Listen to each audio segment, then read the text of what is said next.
Being better than somebody, if it's a pleasure for you, I call that sickness. This is not sickness. We call this education, we call this competition, we call this society. The important thing is, for what you have come with, will you blossom to the fullest human being or not? That's all that needs to be taken care of even for a human being.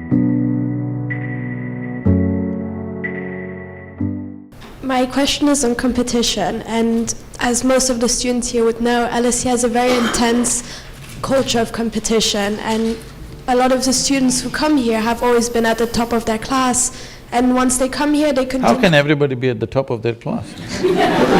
They sit there? All different classes.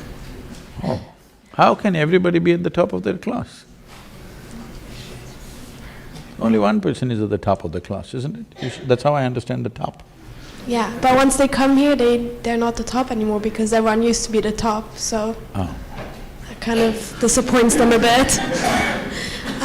Anyway, so once they come here, there is a big culture of competition, and there's a lot of comparison that takes place, whether it's comparing grades, achievements, internships, everything. I myself, for example, am not a very competitive person. I don't really engage in that with others. But being in this hyper-competitive environment, I sometimes question myself, should I be more competitive? So my question for you is, what is the meaning of competition both for individuals and society? And does competition make us grow and evolve, or should we solely focus on ourselves?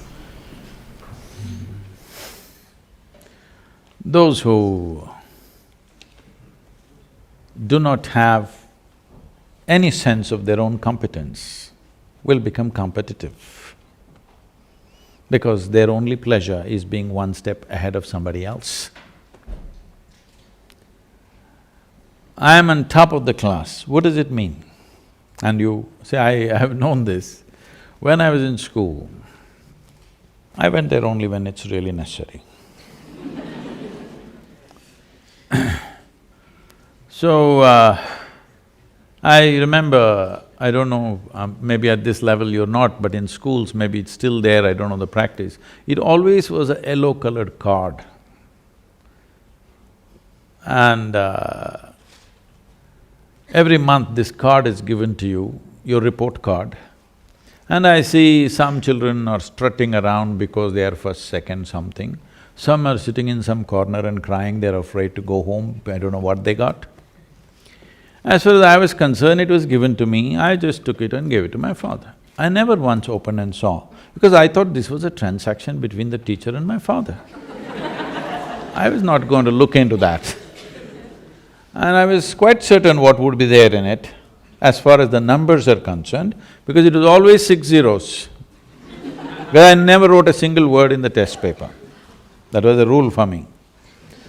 But apart from the 6 zeros, the teachers wrote some literature in my report cards.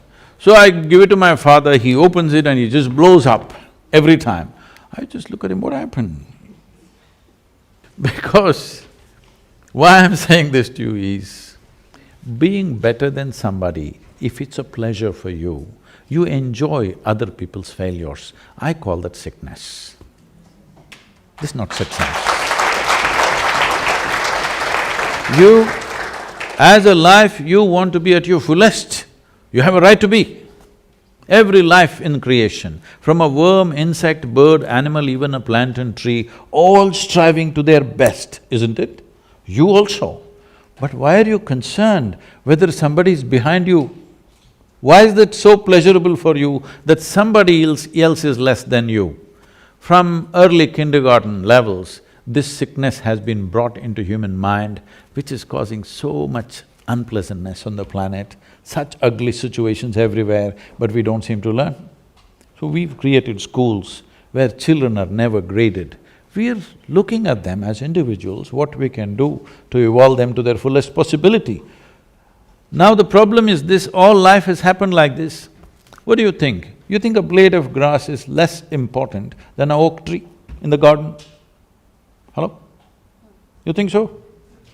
Only a fool would think so, isn't it? Hello?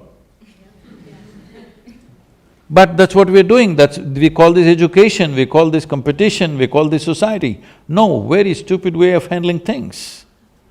Because the important thing is, for what you have come with, will you blossom to the fullest human being or not? This is the only question. This doesn't need anything other than constantly nourishing the atmosphere, not even the person. If you want a plant to grow, you don't do anything to the plant, you just take care of the soil, the atmosphere, the ambience. That's all that needs to be taken care of even for a human being, that you need to take care of the atmosphere so that everybody finds the fullest expression for their life. The moment you think you want to be better than somebody else, you've gotten sick in some way. And this sickness has permeated into the world in a huge way, and we think this is the way to become, to achieve something in our life. So if everybody is lame, you're a little faster and you think you're doing fantastic. You'll enjoy other people being crippled. Yes? Hello? If your entire life is always sitting on top of everybody else, you will enjoy other people's incapabilities, isn't it? This is not good for you, this is definitely not good for humanity.